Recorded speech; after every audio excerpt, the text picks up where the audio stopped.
sobre a apresentação da campanha da Fraternidade 2023? Então, hoje, quarta-feira de cinzas, começamos a quaresma, né? Que é a preparação para a Páscoa, para celebrar a Páscoa. E aqui no Brasil, então, essa já é a 50ª edição da campanha da Fraternidade. E é colocada dentro da quaresma. Então, um tema específico que a cada ano vem à tona e a igreja, então, no Brasil, coloca dentro da quaresma, nesse período quaresmal, para que a gente reflita melhor, escute melhor a palavra de Deus e tome atitudes melhores em relação àquele assunto, por exemplo. Este ano tem a ver com a juventude, a fraternidade e a juventude. E esse ano, então, a característica desse tema está muito ligado, evidentemente, com a preparação da Jornada Mundial da Juventude, que vai acontecer no Brasil em julho, né, desse ano.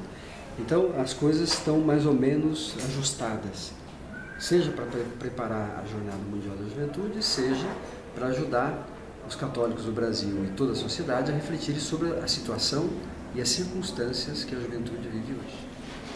Então, de algum modo, a renúncia do Papa, isso pode interferir na campanha deste ano, como o senhor mesmo disse, é destinado aos jovens e haver toda essa preparação para a jornada também, com a presença do Papa. Como é que fica essa situação?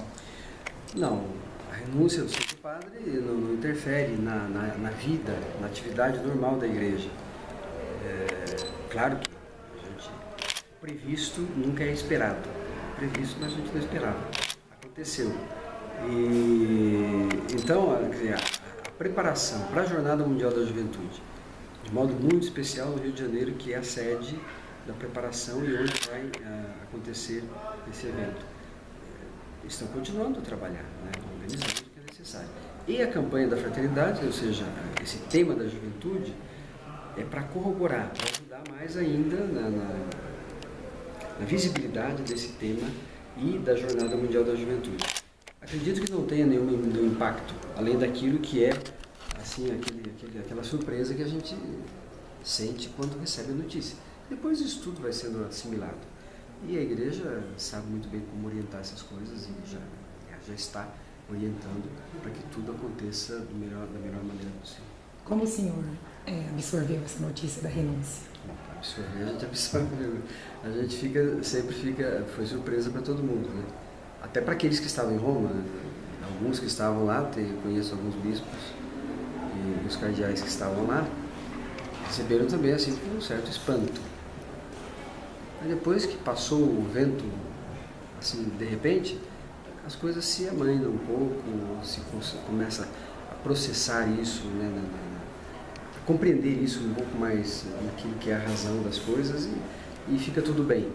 Claro que é uma situação que não é corriqueira, isso é algo que vem de fato de modo inusitado, mas, quer dizer, eu pessoalmente, no primeiro momento, claro, como já disse para vocês até, quando eu recebi a notícia e me certifiquei, evidentemente, de que era verdade, não era um boato, então a atitude é de colocar nas mãos de Deus e dizer, bom, agora temos que esperar o que vai acontecer. O senhor teria algum nome para indicar? Não. Deus deve saber. Eu acho que Deus deve não, certamente já sabe. Mas a gente não sabe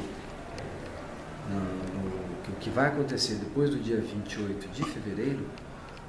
Tem um esquema próprio, um jeito próprio de organizar, quer dizer, sabemos aquilo que vai acontecer para a eleição do novo pontífice. Mas quem? Dom Ayrton, na opinião do senhor, hoje a igreja precisa mais de um Papa mais progressista ou um pouco mais ortodoxo? A visão que o senhor tem a respeito disso? Precisa de um Papa. Acho que nem progressista, nem ortodoxo, nem conservador, nem, como dizem, mais moderno. A igreja, ela existe há 2000 anos e tanto. Sempre soube enfrentar os desafios da história. E em cada momento da história, a igreja encontra respostas adequadas.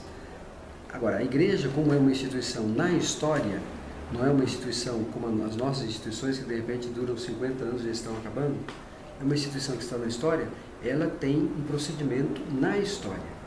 Entende? Então, uma ação da igreja hoje não é algo que é para hoje, para daqui a 10 anos, né? É algo que é para o futuro, não é para pensar um pouco no futuro todo. Então, em cada momento, o Espírito Santo inspira na igreja aquela pessoa adequada para responder aos desafios que estão aí. O Papa Bento XVI foi eleito Papa e foi adequado. Para além daquilo que alguns começam a interpretar, que não conseguiu fazer tudo o que queria, mas o Papa não quer nada, ele faz aquilo que é necessário e aquilo que a igreja exige. Agora, a capacidade de reconhecer a sua própria limitação, isso já é um acontecimento na história. Nos dias de hoje. Sobre a campanha da fraternidade, o lema "Eis-me aqui, envia-me", qual é a principal dificuldade hoje? É de fazer com que o jovem, principalmente, esteja aqui para que ele possa ser enviado? Olha, foi boa essa pergunta. Eu acho que o que nós temos que fazer? Possibilitar que os jovens escutem isso. Porque esse "eis-me aqui, envia-me" vem depois de uma proposta. Entende? E esse texto do profeta Isaías, que foi tomado como lema da campanha da fraternidade para a juventude, ele é a resposta que o profeta dá quando Deus reclama e diz: a quem me enviarei? Quem enviaremos para anunciar o Evangelho?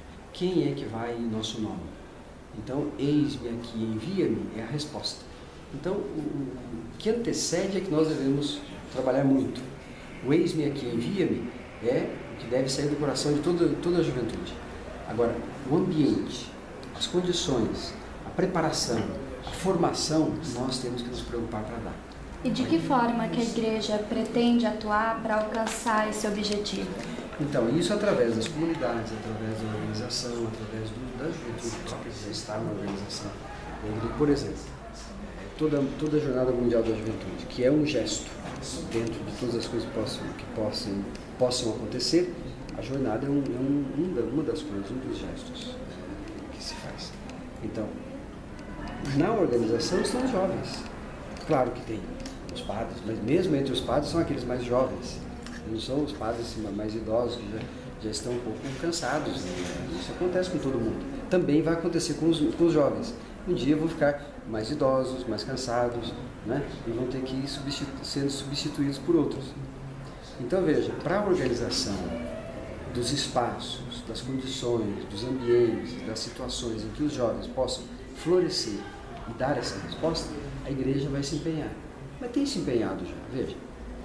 A maioria dos catequistas de Crisma são jovens. A maioria dos que participam das liturgias, da organização da liturgia nas paróquias, são jovens. A maioria das pessoas que estão, por exemplo, nos movimentos, a maioria são jovens. Renovação Carismática, TLC e tantos outros movimentos. Então veja, a juventude tem o seu espaço. Agora, o que precisa ser feito? Nós precisamos reconhecer esses espaços e possibilitar que neles o jovem encontre a possibilidade de responder.